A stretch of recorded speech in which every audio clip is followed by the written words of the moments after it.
15년간 심야 택시를 몰아온 나는 별의별 손님을 다 봤다고 자신했습니다. 술에 취해 토하는 사람, 울면서 전화하는 사람, 심지어 차 안에서 싸우는 커플까지.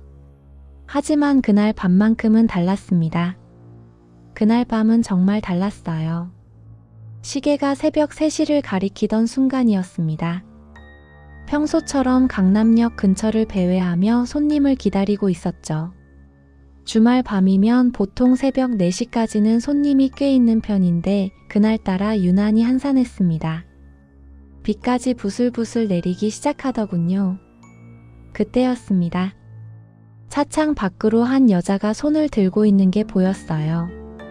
검은색 원피스를 입고 있었는데 비에 흠뻑 젖어 있었습니다. 머리카락도 얼굴에 찰싹 달라붙어 있었고요.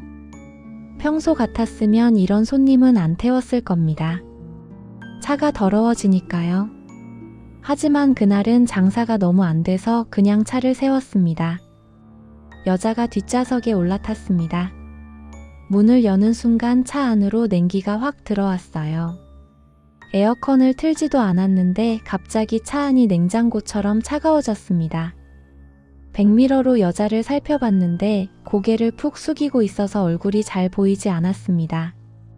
어디로 가시냐고 물었더니 한참을 말이 없더군요. 그러다가 작은 목소리로 말했습니다. 목동 근처 아파트라고요.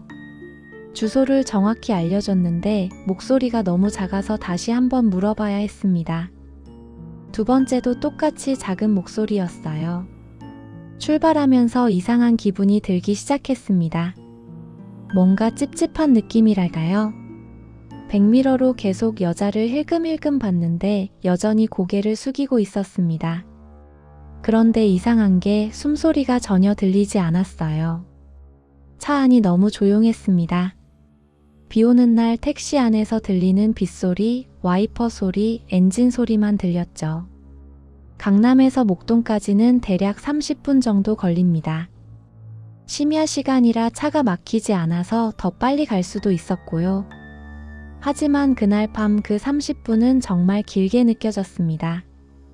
계속 뒤를 돌아보고 싶었지만 참았어요. 운전 중에 뒤를 돌아보면 안 되니까요.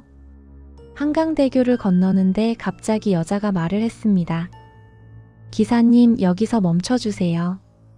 라고요. 저는 깜짝 놀랐습니다. 다리 위에서 내리겠다니 말이 안 되는 소리였거든요. 손님, 여기는 다리 위인데요. 라고 했더니 여자가 다시 말했습니다. 잠깐만 멈춰주시면 돼요.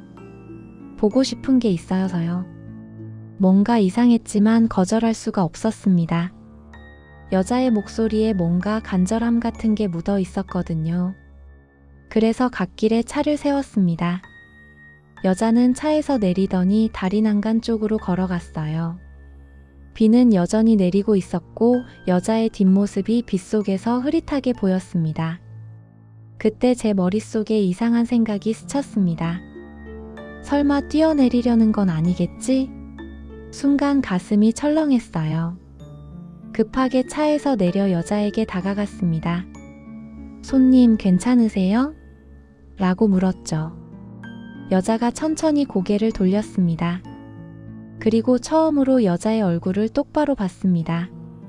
순간 온몸에 소름이 쫙 돋았어요. 여자의 얼굴이 너무 창백했습니다. 마치 밀가루를 바른 것처럼 하얗고 입술은 파래져 있었어요. 그런데 가장 무서웠던 건 눈이었습니다. 초점이 없는 눈, 마치 인형의 눈처럼 텅 비어 있었죠. 여자가 웃었습니다. 괜찮아요, 기사님. 그냥 추억을 돌아보고 싶었어요. 1년 전 오늘 여기서 제가 죽었거든요. 라고 말했습니다. 저는 그 자리에 얼어붙었습니다. 무슨 말인지 이해할 수가 없었어요. 죽었다니 무슨 소리인가 싶었죠.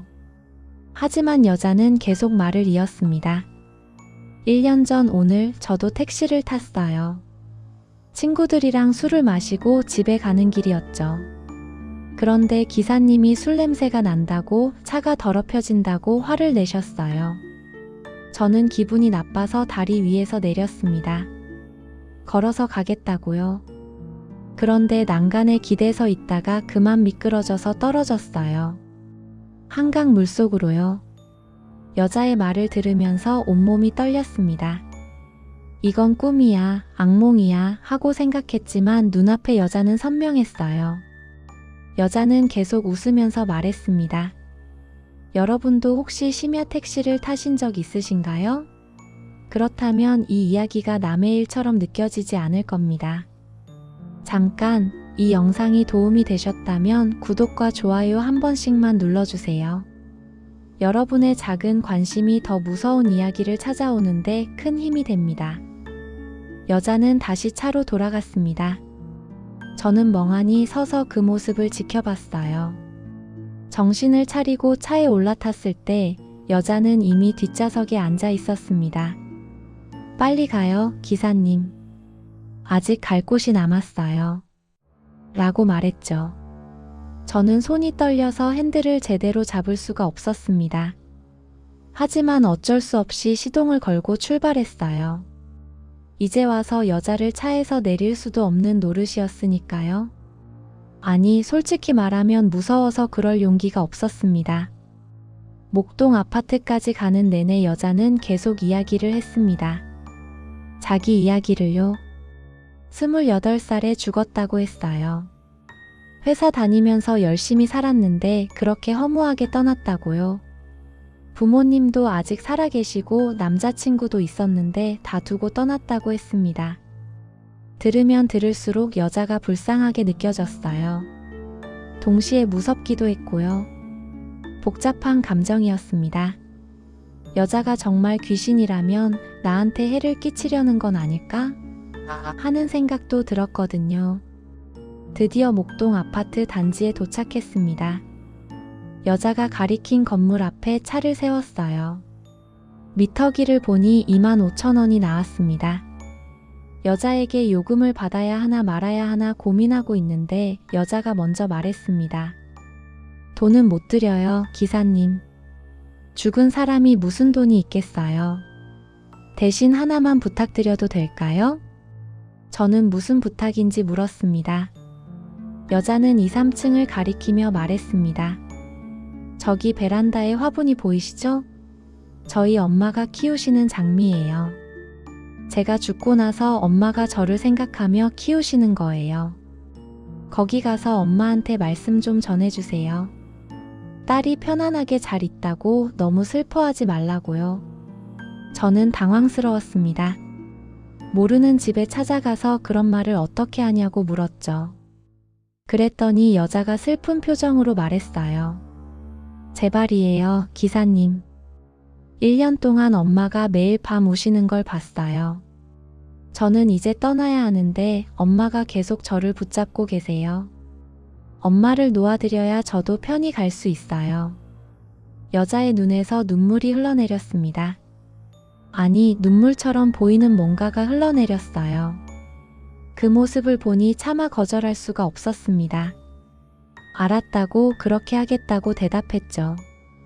여자는 고맙다고 말하며 차에서 내렸습니다. 그리고 아파트 쪽으로 걸어가더니 어둠 속으로 사라졌어요. 말 그대로 사라진 겁니다. 연기처럼 스르륵 사라졌어요. 저는 한참을 멍하니 앉아 있었습니다. 방금 뭘 본 거지? 꿈을 꾼 건가? 온갖 생각이 머릿속을 스쳤어요. 하지만 뒷좌석을 보니 확실한 증거가 있었습니다. 시트가 흠뻑 젖어 있었거든요. 물기가 뚝뚝 떨어지고 있었어요. 잠시 망설이다가 차에서 내렸습니다. 여자가 말한 아파트 동을 찾아갔어요. 엘리베이터를 타고 2, 3층에 올라갔죠.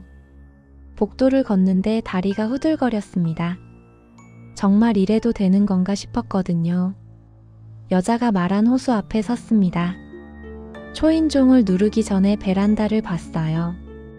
정말로 빨간 장미 화분이 있었습니다. 잘 가꿔진 장미가 비 오는 밤에도 곱게 피어 있었어요. 용기를 내서 초인종을 눌렀습니다. 한참을 기다렸더니 문이 열렸어요. 50대 중반쯤 되어 보이는 여자가 나왔습니다. 누구세요? 라고 물었죠. 저는 떨리는 목소리로 말했습니다. 죄송한데요. 혹시 따님이 1년 전에 한강에서 돌아가셨나요? 라고요. 그 순간 여자의 얼굴이 하얗게 질렸습니다. 어떻게 그걸 아세요? 누구신데요? 라며 놀란 표정으로 물었어요. 저는 오늘 밤 있었던 일을 차근차근 설명했습니다. 택시에 따님을 태웠던 일, 한강대교에 멈췄던 일, 여기까지 오게 된 일을요. 여자는 제 말을 듣더니 눈물을 흘리기 시작했습니다. 우리 지은이가 그랬군요. 엄마 걱정하지 말라고 편히 있다고 전하러 온 거네요. 라며 흐느꼈어요. 그렇다면 따님 이름이 지은이였나 봅니다. 저는 물었어요. 맞냐고요? 여자는 고개를 끄덕였습니다. 그러면서 안으로 들어오라고 했어요. 거실로 들어가니 한쪽 벽에 여자 사진이 걸려 있었습니다. 제가 태운 그 여자가 분명했어요. 사진 속에서는 환하게 웃고 있었지만 분명 그 여자였습니다. 어머니는 차를 내오며 이야기를 들려줬어요.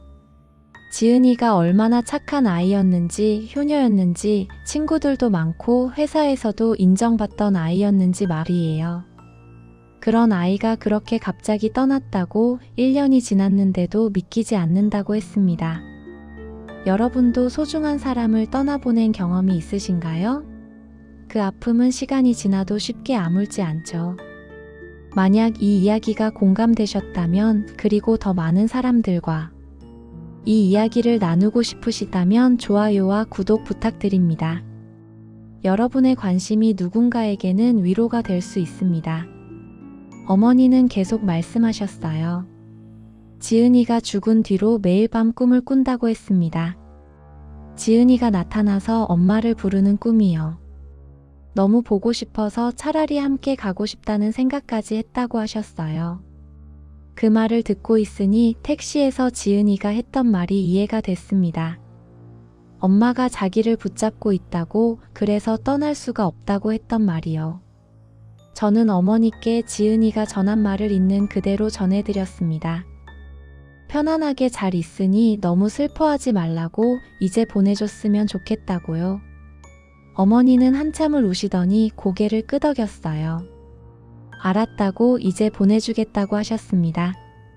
집을 나오면서 뒤를 돌아봤는데 어머니가 베란다에서 장미 화분을 안으며 울고 계셨어요. 그 모습이 너무 슬퍼 보였지만 동시에 뭔가 결심한 것 같기도 했습니다. 차로 돌아와서 시동을 걸었어요.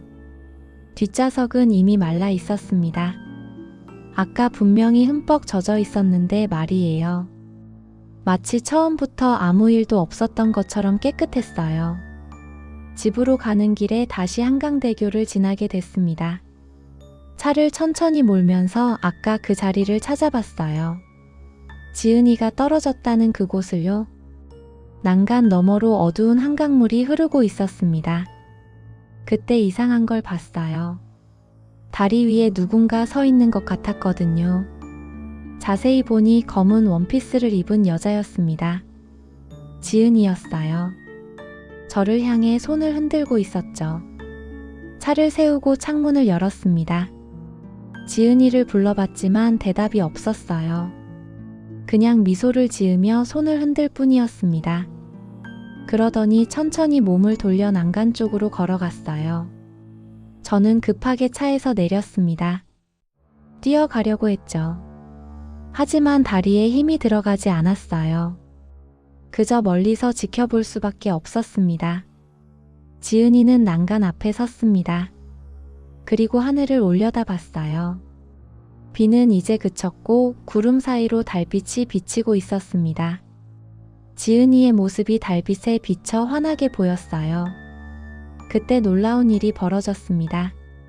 지은이의 몸에서 빛이 나기 시작한 거예요. 은은한 하얀 빛이었습니다. 그 빛은 점점 밝아지더니 지은이를 감쌌어요. 그리고 천천히 위로 올라가기 시작했습니다. 저는 숨을 죽이고 그 광경을 지켜봤습니다. 지은이가 하늘로 올라가고 있었어요. 정말로 떠나고 있었던 겁니다.